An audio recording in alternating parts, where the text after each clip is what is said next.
정권 출범과 동시에 맡겼던 체코 원전 계약도 전격 체결되며 관련주들이 불을 뿜고 있습니다. 원전업계는 신재생과 원전의 에너지 믹스를 강조해온 이재명 대통령이 이번 성과에 대해 어떤 평가를 내놓을지 주목하고 있습니다. 계약은 최종 일단락됐지만 프랑스 전력공사를 비롯해 EU 당국과의 마찰은 계속될 조짐입니다. 산업부 고영욱 기자와 알아봅니다. 고 기자, 이번 계약까지 참 우여곡절이 많았습니다. 네, 그렇습니다. 당초 계획대로라면 이제 지난달 7일에 이제 계약이 체결이 됐어야 되는데요. 계약 체결을 위해서 안덕근 산업통상자원부 장관이 이제 체코로 가기도 했었죠. 그런데 이제 한국수력 원자력과 그 수주 경쟁에서 탈락한 프랑스 전력공사 EDF가 이 최종 계약 서명을 중지해야 한다는 가처분 소송을 제기했고, 그걸 이제 현지 법원이 받아들이면서 제동이 걸렸습니다. 이게 계약 체결 하루 전날의 일입니다. 당시 이제 법원의 인용 논리는 계약이 체결될 경우 EDF는 참여할 기회가 박탈된다. 본안 소송 결과가 나올 때까지 기다려야 한다는 것이었습니다. 하지만 이번에 상급 시민 체코 최고 행정법원은 EDF의 이익보다 공익이 중요하다면서 한수원의 손을 들어줬습니다. 체코 정부는 사법부의 가처분 취소 판단이 나오자마자 계약을 체결했고요. 이로써 우리나라는 UAE 원전 수출 이후에 16년 만이자 첫 유럽 원전 수출을 하게 됐습니다.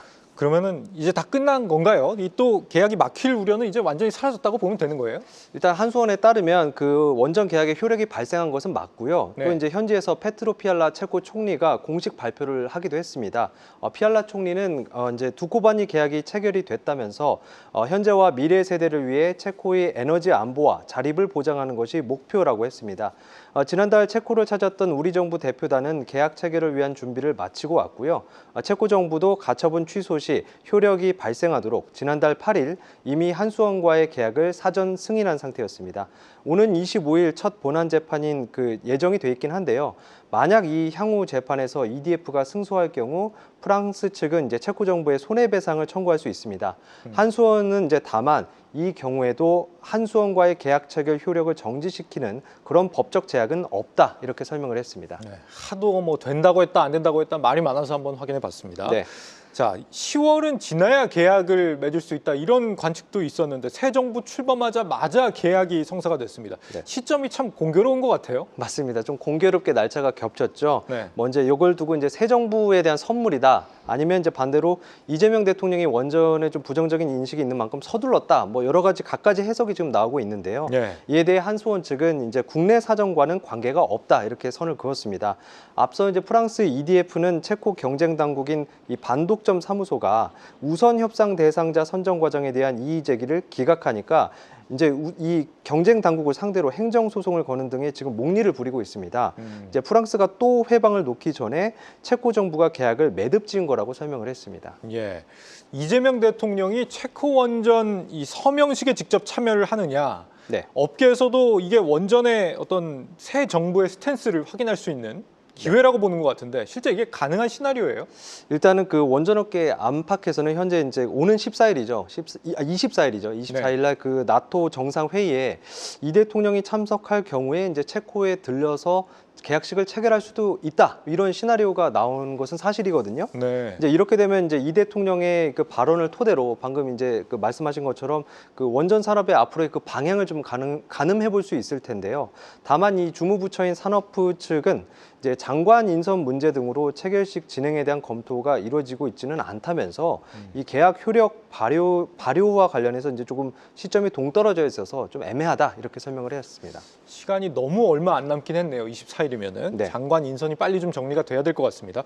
체코와의 이번 계약은 일단락이 됐지만 이 프랑스나 EU 당국 쪽하고 따져볼 문제들이 더 남았다면서요? 네, 맞습니다. 일단 그 EDF가 유럽연합 EU에도 지금 한수원이 역외 보조금 규정을 어겼다면서 이의를 제기한 상태입니다. 한수원이 이제 고정 가격으로 입찰을 했는데 이 원전을 짓는 입장에서 보면 이거는 정부 보조금이 없는 이상 말이 안 된다, 지금 이런 주장을 펼치고 있는 거거든요.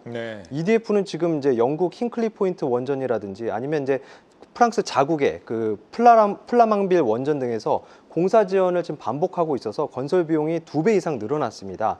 결국에는 이제 EDF 스스로 마감 준수를 못한 걸 가지고 한국도 못할 것이다, 지금 이렇게 우기는 셈입니다. 이제 한수원 측은 이제 그 한전 적자를 우리 정부가 이제 보조금으로 메워주지 않듯이 한수원에 대한 보조금도 없다면서 프랑스 측의 이런 주장에 대해서 전혀 사실이 아니다라고 이제 했습니다.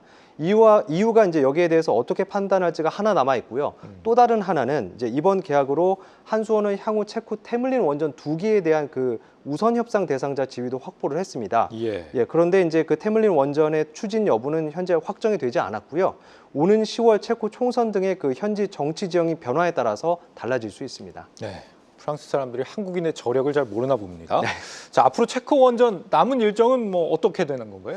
네, 일단 그 한수원은 조만간 그 두산 에너빌리티라든지 그다음 대우건설 그리고 한전기술 같은 그 팀 코리아 구성 기업들에게 이제 그 분야별 하도급 계약을 체결을 할 예정입니다. 특히 이제 줄기기를 공급하는 두산 에너빌리티의 경우에는 올해 그 체코 원전 수주를 포함해서 원전 프로젝트만 4조 9천억 원의 수주를 전망했습니다. 여기에 이제 가스터빈과 풍력 등을 합치면 이제 모두 합해서 이제 10조 7천억 원의 수주를 목표로 잡았고요. 기존 수주액 가운데 매출로 전환되는 금액은 6조 5천억 원, 이를 통해서 3,732억 원의 영업이익을 기대했습니다. 참고로 지난 5년간 원전 수주액은 연평균 2조 원 수준이었는데요.